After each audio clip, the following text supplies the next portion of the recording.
So I hope this doesn't offend. Is this all right to show? This is a koala. It's an Australian animal, like the kangaroo, the koala. We have some native Australian animals. And we have called him Algie.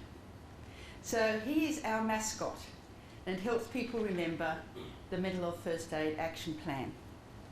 We teach people, if you are concerned, if you see the cluster of symptoms that look like a mental health problem developing or a mental health crisis, how do you approach that person?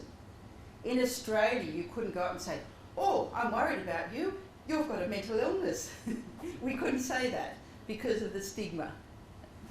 So how do you approach someone you're concerned about? What sort of assessment, just as a layperson, not as a professional, what sort of assessment should you do, and what's the first aid assistance to give? It could be there's no crisis.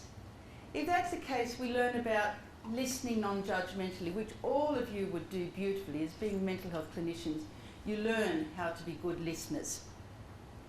And this is something you need to do the whole time you're giving mental health first aid. What's the best sort of support and information you could give as a first aider? How do you encourage them to get appropriate professional help? And do you know where the appropriate professional help is? Australia is a very big country, as is Saudi Arabia, and there are different services, different available services in different places. So you need to know what can you recommend the person to. And are there any other supports? Maybe there is a crisis helpline. Maybe there is a particular website that is very, very helpful. We have some government websites that give very good information about mental illness. Oh, there he is. Why you Bless didn't him. use it in your logo? I beg your pardon? Why you didn't use the same? Put him in the logo. Without, Well, you want to know that what he did not become our mascot until mental health first aid program went to Hong Kong. And in Hong Kong, people seem to like to have little attachments on their mobile phone. They have little bears or whatever, yes? And they said to me, oh, you need a mascot, you need a bear. So I thought, if it's going to be a bear, it needs to be an Australian animal. Actually, a koala bear isn't part of the bear family, but we call it a koala bear. There we go. This is a very useful slide. We find always, when we deliver this course in Australia to work groups, to public groups, people have different expectations of what this course will help them with.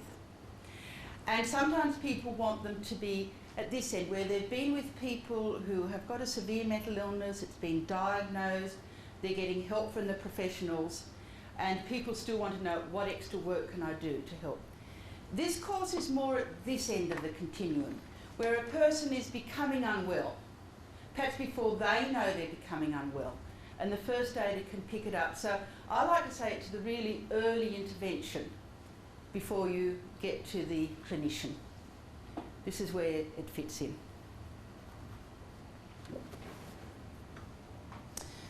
Who does the course? Now, this is a course of a picture of people in Australia. We dress very casually in Australia.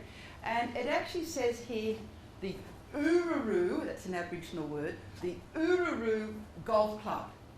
And often our courses are run in all sorts of buildings, wherever an instructor can find a free venue or a cheap venue. So this is in a golf course where there's a clubhouse. And members of the public, so they've come from all different places, some may be working at home, some may be in different jobs, they've come along to do the first aid course. There's a mixture of men and women, but honestly, and as this picture shows, it's always more women than men that come and do this course. So congratulations, we have the opposite here. About half of the people who do the course say they're doing it to help with their work, which is wonderful. When we collected this data, this was from people who were coming out in their own time.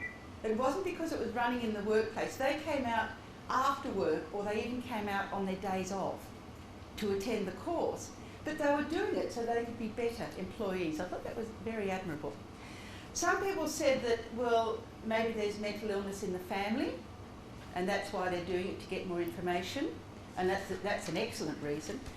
And some people said, well, I think it's my civic duty. I should have these skills just to be a member of the public. And as I said, more females than males. I just think, no, I thought there was one more. Okay. Because the program began in 2001, that was our first edition manual. Now, on each of your tables, there's one manual. Oh, this is a table to sit at. One manual per person. Yeah, well done. Is there one floating around somewhere? I'm so sorry. The manual is for sharing. So you have to put that manual there.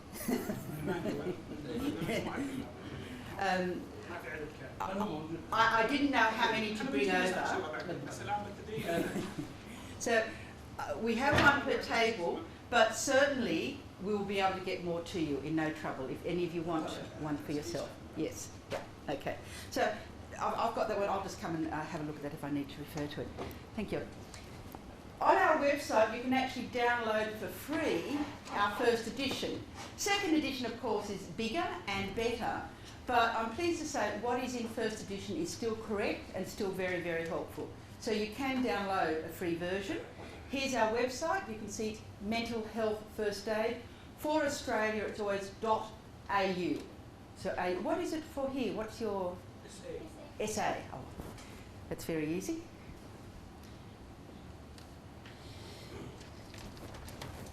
So for 1 year, I was the sole person teaching mental health first aid. I was it. I was Ms. Mental Health First Aid. In a year later, in 2002, we had our very first instructor training. Of course, as I said, we dressed very casually. And these were, one lady was a psychologist. He was a mental health nurse who worked with Aboriginal people. This lady worked in the drug and alcohol area. These people were mental health nurses. So we had a lovely group of people who first became trainers. They went out and delivered the course, and we evaluated the course. So every course they conducted, they got a pre-questionnaire of everyone, a post-questionnaire, and 6 months down the track, they got another questionnaire, and the course was evaluated. So what we want in our instructors, and our instructors have to, I think there's one more there, yes. Our instructors have to fill in an application, which they go online to our website and fill in an application. They have to show they have good knowledge about mental illness. So normally they are a mental health practitioner, but sometimes they have that knowledge through other ways. They've had personal or professional experience with people with mental illness. They really have a good knowledge of the services and community services in mental illness. They have good attitudes towards people with mental illness. And very important, they can teach, because there's two main things we need. People who really have the knowledge, but, and this is the trick, the more you know, the more difficult it is to talk simply, because this is not a course for mental health professionals. So you can't use all your big words. You can't use all the difficult technical words that you know. You have to get across the right information, the correct information, but in a very simple way. And for some of us, that's difficult. The more you know and the more you talk within your own profession, you forget how to keep it very simple. So that's really important. And then to be able to stand up and communicate and think on your feet and to be able to answer the questions. Good interpersonal skills. And for our instructors, often they are in a government health service, but some instructors do this as a private business. Excuse me, I'm still learning the management. I don't have to move the laptop that side. Easier for you. Over here, so then, just like I like to be able to see everybody. You think closer to the wall? That is so obvious. Just to avoid movement. Thank you. It will be easier for you. Just Thank you. That was very clever.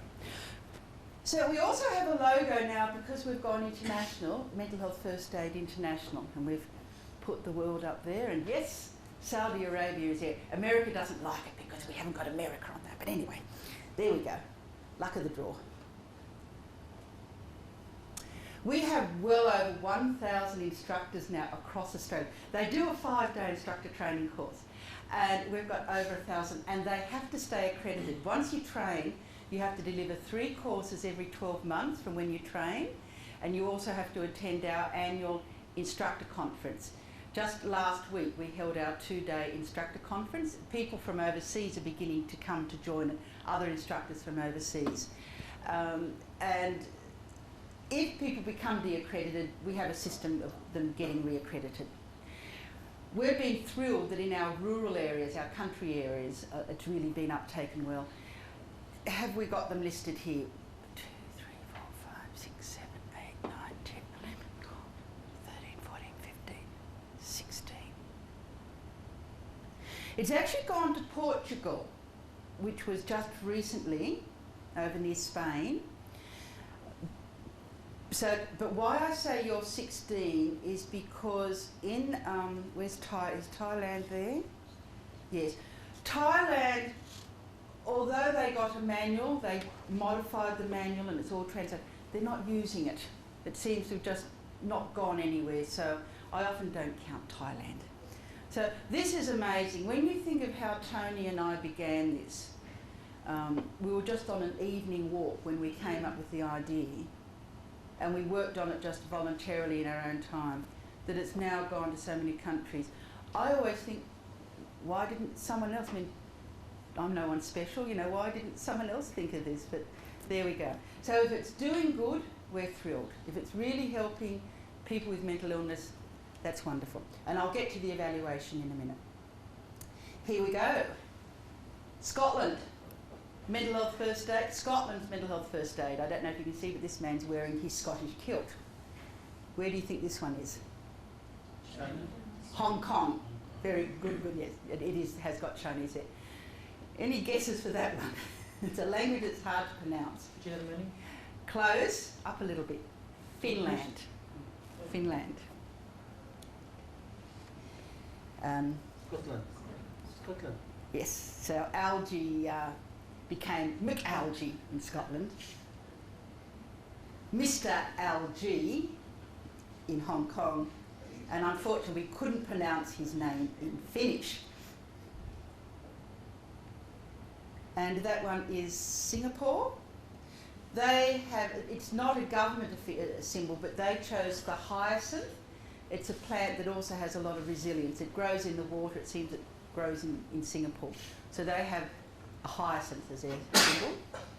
Oh, this is a lovely one. This is in New Zealand, and in New Zealand it went to the native people there. They're called Maori, the native people of New Zealand who came from all the Polynesian islands.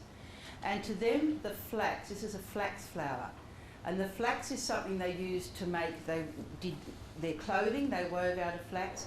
Their houses, they wove out of flax. So that was a very important plant for them. And the last one I've got to show you is, this is from Wales, so over in the UK, and it's bilingual, so you turn the manual over and it's English on the other side. Anybody read that? I have no idea.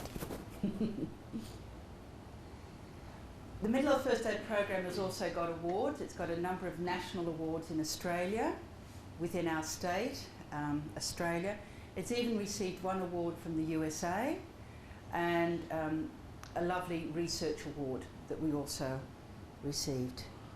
Now, the most important thing is there any evidence that this program works? Remember, we're really trying to increase mental health literacy, reduce stigmatising attitudes. How do you measure that? So, in many, many studies now, we've given people a questionnaire, a written questionnaire to fill out. I'm not going to do it to you before you start the course. You people would score very well on a pre-questionnaire. Then we deliver the course, and then before you leave and get your certificate, we give you another questionnaire to fill out. And we ask you questions such as, we give you a little scenario of John or Mary that's been written by a psychiatrist that it reaches the diagnostic stage of clinical depression, schizophrenia, being suicidal. And we say, what do you think is wrong with this person? What do you think would help? And then we list some things. Would this be helpful? And they say yes or no. And we also say, if you met this person, what would you do? And we found that 6 months after doing the course, they knew a lot more, so their knowledge increased. Their attitudes really improved. They really didn't feel so frightened or discriminating against a person with mental illness.